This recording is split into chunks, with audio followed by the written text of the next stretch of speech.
most of the crops we fly through here, folks, pretty much is all for the stock. A lot of crop grown for human consumption is usually found further down south, throughout North Otago, throughout the Ketchikan Plains, throughout this region of North and Southland, pretty much is all for the stock.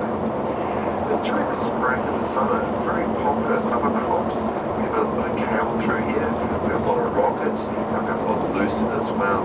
The North Americans would certainly recognise the lucerne as being alfalfa. It's very popular, as well as a variety of grass that is Cushing's grass.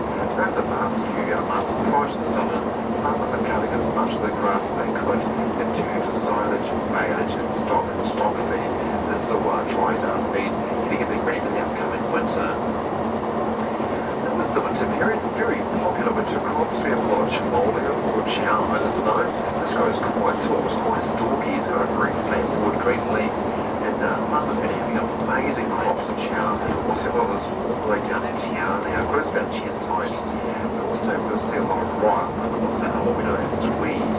Now if you look at the swede, spelled S-W-E-D-E, it looks very similar to the turnip. It grows in the ground, has a very flat broad green leaf, and the stock really good feed of swede. The swede's actually not too bad for human consumption, whereas it can be treated like a potato, or it can be boiled and mashed, a little bit of salt and pepper added to it, maybe a little bit of butter. It's very good for you. As my grandmother always said, that swede's no good until you put first frost to it, adds a little bit of flavour.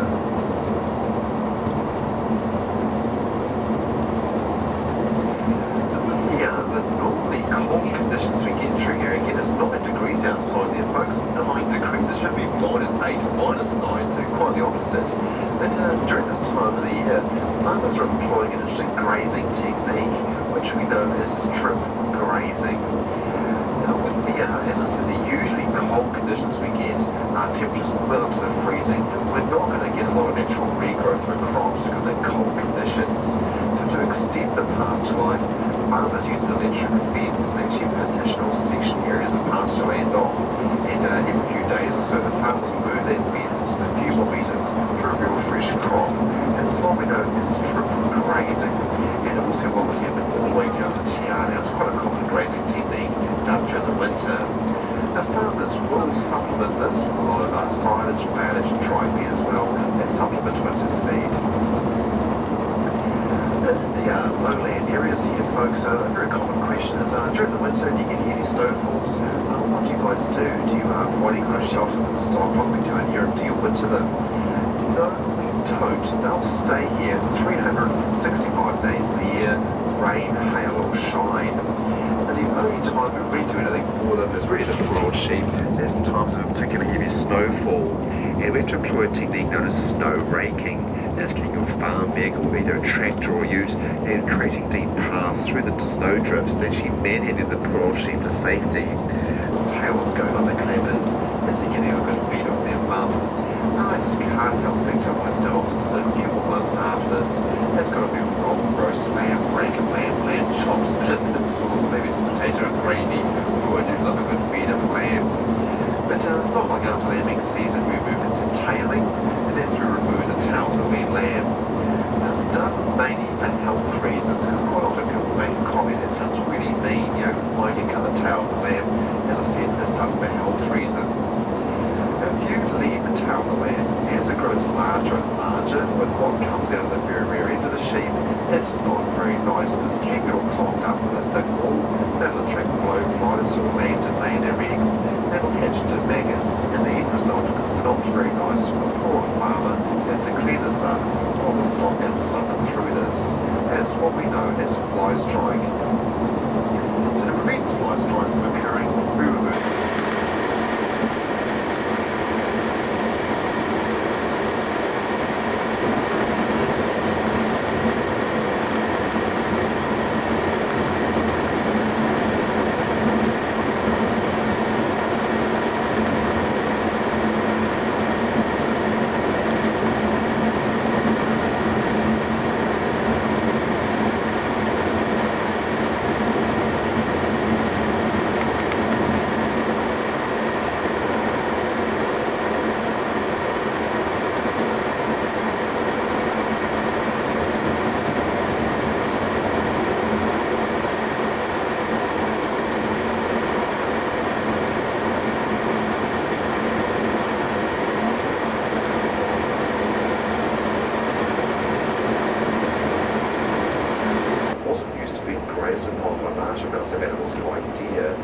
the government started hiring teams of government colours. Now these guys were hired on 6-month contracts.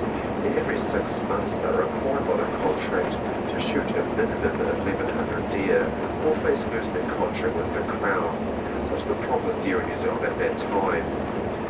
As you can imagine, once the Second World War, we'll come back to on the far side.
Southwest coast of the South Island, and we'll arrive into the very stunning Milford Valley.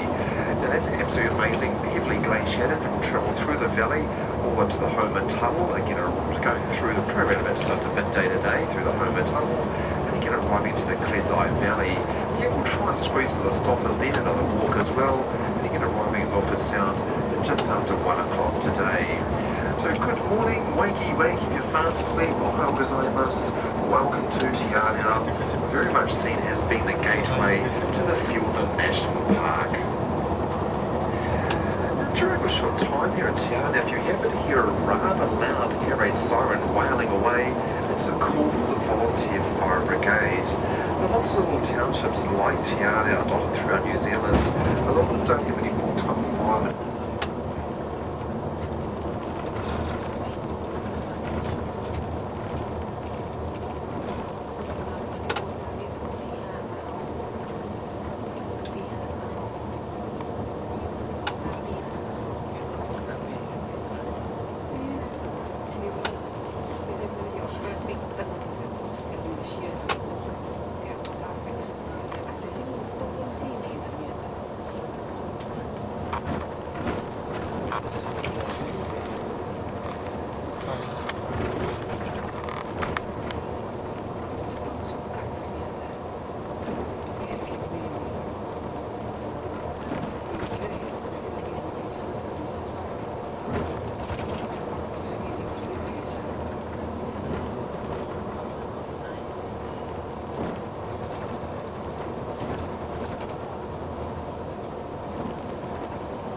to, again it's a handheld club, a very flat broad blade, but usually made of stone, bone or wood. That was effectively used by the Maori to finish off their opponents in the battlefield by effectively bopping them on top of the head. Not a nice way of doing business, which some of the Maori did used to do. Another very common Maori weapon is what we know as the taiaha. Now if you have a look at a taiaha, it resembles a spear, very decorative head at one end and a long flat blade at the other. That's driving on the wrong side of the road. It has rather nasty consequences. As a direct result, we do best to run them over. So on the way back home tonight, if you happen to hear me suddenly say yes, followed by thump thump thump under the wheels, you know we've got another one. But remember the saying, kill a possum, save a tree. New Zealand's little speed bump. Now if you're curious to what a possum looks like or feels like, come on the next few stops to Warburton, down to run to the coach, have a bit of a feel of old Henry's Mount. The Northern Island, we tend to have more than our fair share of volcanic and geothermal activity. Whilst down here in the south, we have more than our fair share of earthquakes. Now, there's 24 known fault lines here in the South Island. Two very big ones we're quite worried about.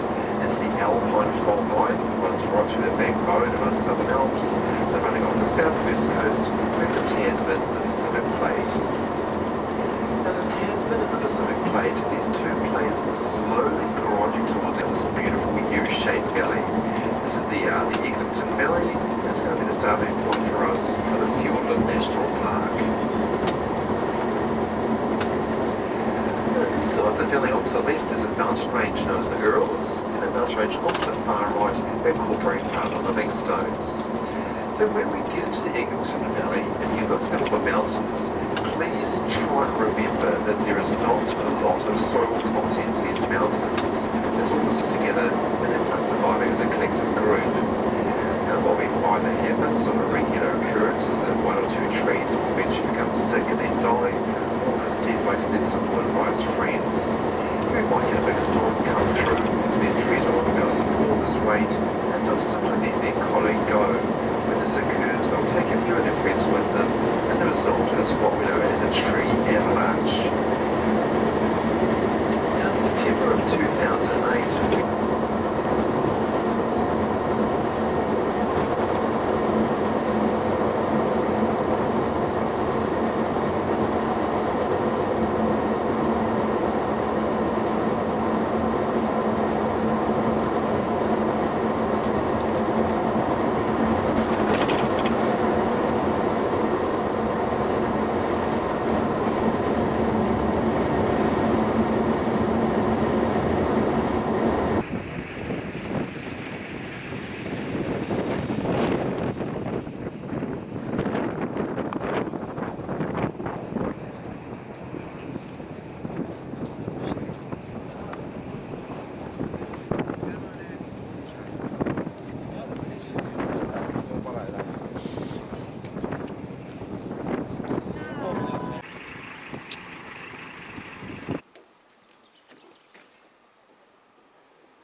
So around the corner guys, there's a lovely jagged mountain range off to the right. These are the Humboldts, and we're about to get a beautiful view down the lower Holyford Valley.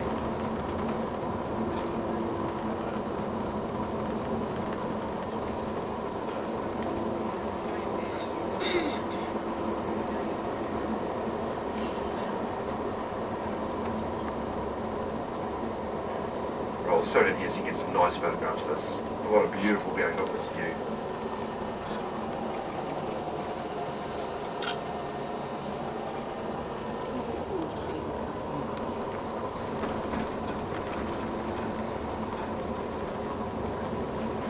Alrighty, we'll head down the hill now. Now there's going to be a big mountain about to loom up in front of us, and this is Mount Christina. Now Mount Christina towers some 2,500 metres vertically above us, and nowhere from Milford Road will you ever get to see Christina's summit. Now folks, this next section of highway we're going to be travelling upon, the Upper Milford, is one of the most dangerous road closures. But the season was of 2009, we had well over 6 weeks of road closures. The month of August that year was pretty much a complete write-off for us. Now the avalanches are very strictly controlled. Any kind of danger whatsoever, weather conditions permitting, they fly up with helicopters and actually throw out these 25-kilogram fertilizer bombs out to the starting zones and actually blast these avalanches down. Now over the years I've seen a lot of spectacular footage of massive avalanches rocketing.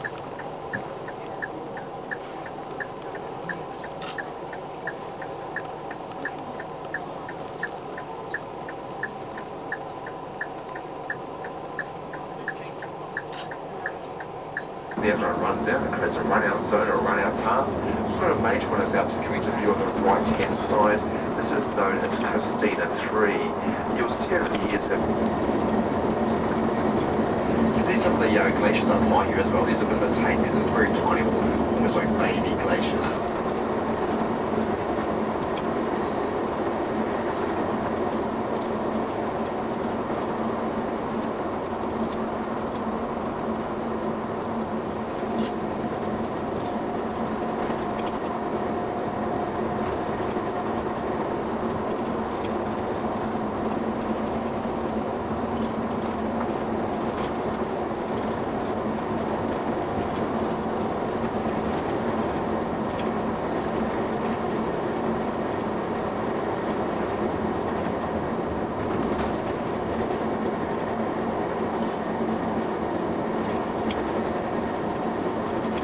See left and right of us where some of the trees have been shattered by previous avalanches. So it depends on the season, some years you get a lot of heavy snowfall on a regular basis, that means you get a lot of heavy avalanche activity. Or you might get years like last year, it wasn't that bad, we didn't have that many problems last year with avalanche. It depends on the season. The more snow you have, the more avalanches you're going to have. Alright, now we're coming to a section now known as the Milford Forks. Now when the engineers were surveying the road, so for your own safety, just make sure you stay left at all times. Do not step out into the road. Do not cross the road. It is, of course, quite dangerous. Vehicles do come flying out of the tunnel rather quickly at times. It's quite a steep drop-off, so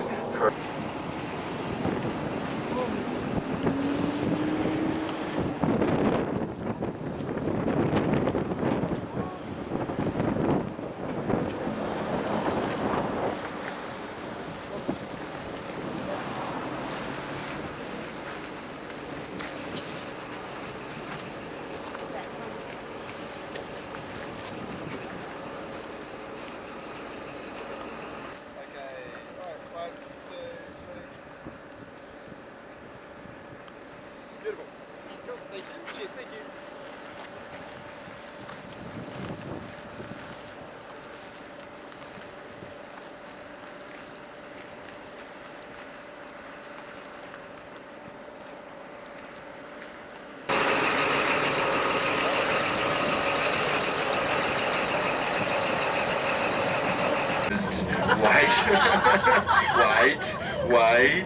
Wait. Okay, you can open your eyes. Look at this. Places were just absolutely thumping with rain.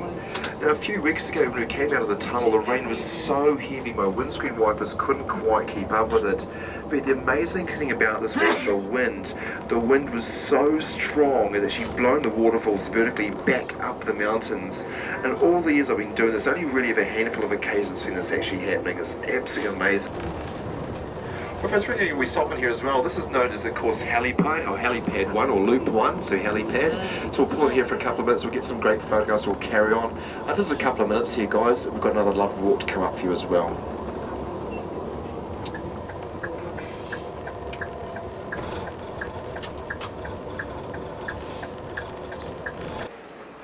Okay, 1, 2, 3. Beautiful. Cool. No worries, thank you. Cheers, guys. Gila betul. Gila. So far, So of course they're very good flyers. You have to be really loving this type of environment. They've got beautiful orange coloration under their wings, but they love hopping and skipping about the ground like a drunken sailor. So they're quite entertaining to watch, and they're highly motivated by food, alright? So two really important rules to remember in dealing with the kea.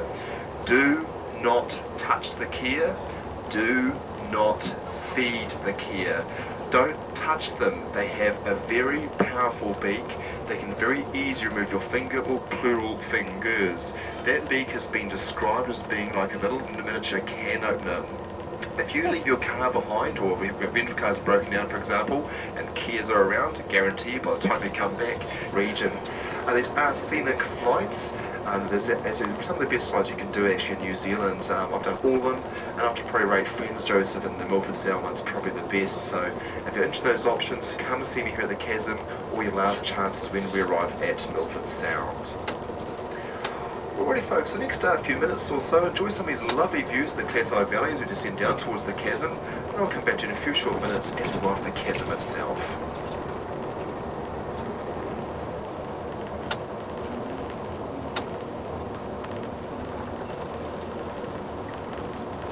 Alright folks, here we go, about to descend into the chasm. Now I'd recommend you come and see for the flights, do the walk, then come back. The kids will probably still be here because they know more vehicles are here. They come all the time. It's almost like a bit of a buffet for them.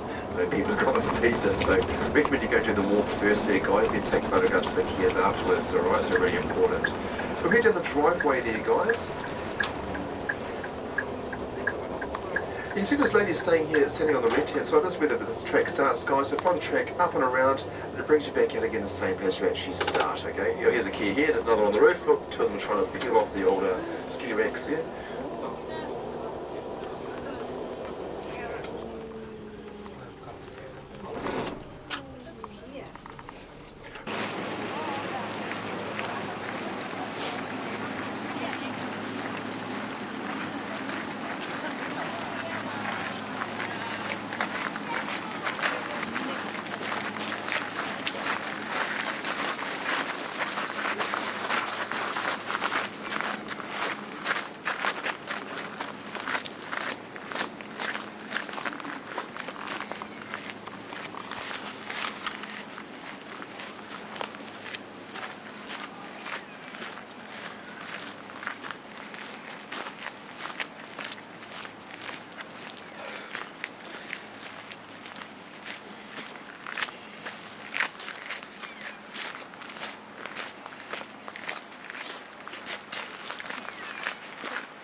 Oh, lagi diperbaiki nih.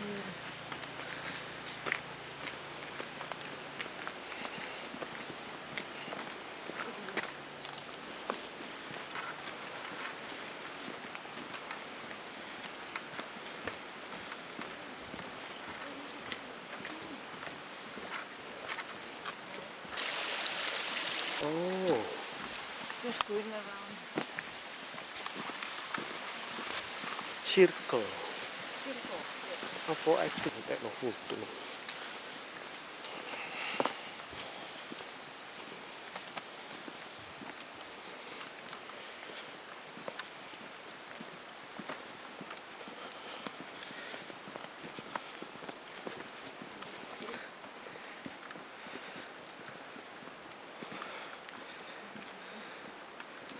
Apik lho. Pohon ini miring.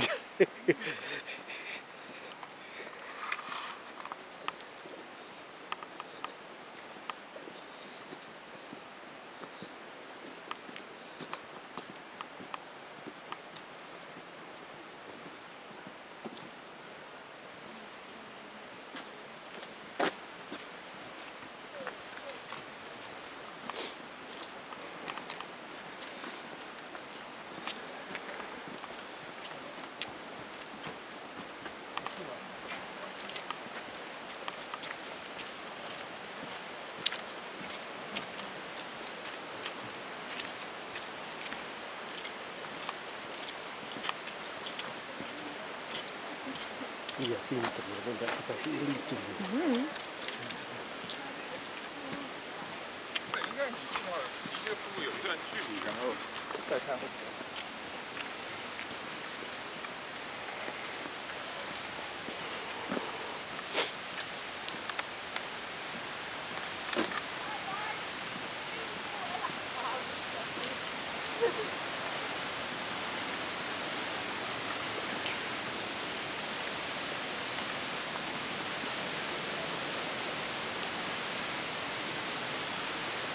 Slippery rock.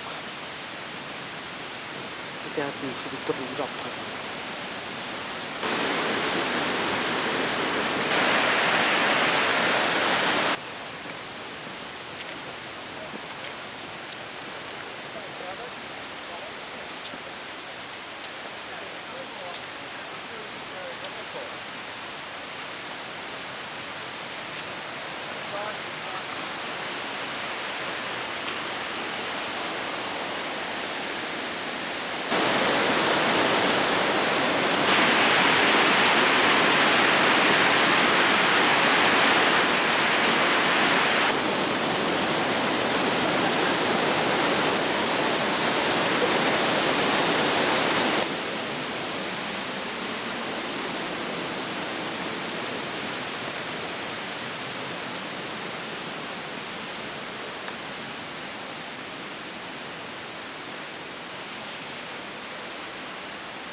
Oh ini balik kan?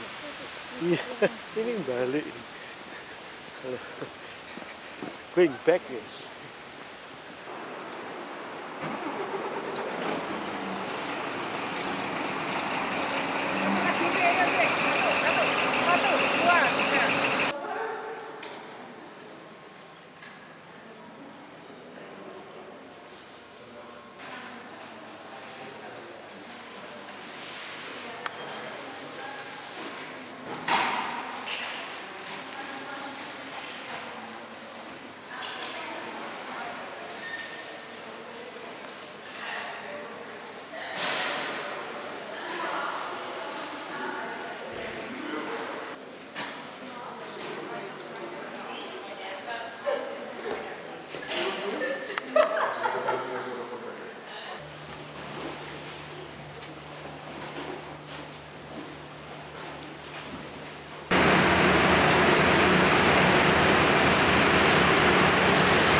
Down by rivers, you're a V shape in the bottom. And there's no way rivers could carve anything out around here. It's solid rock.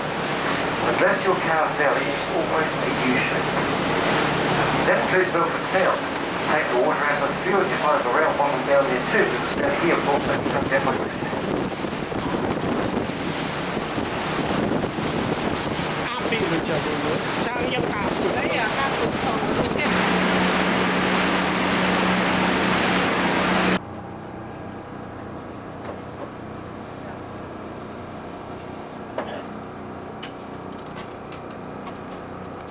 Iya kapten ini di tengah situ.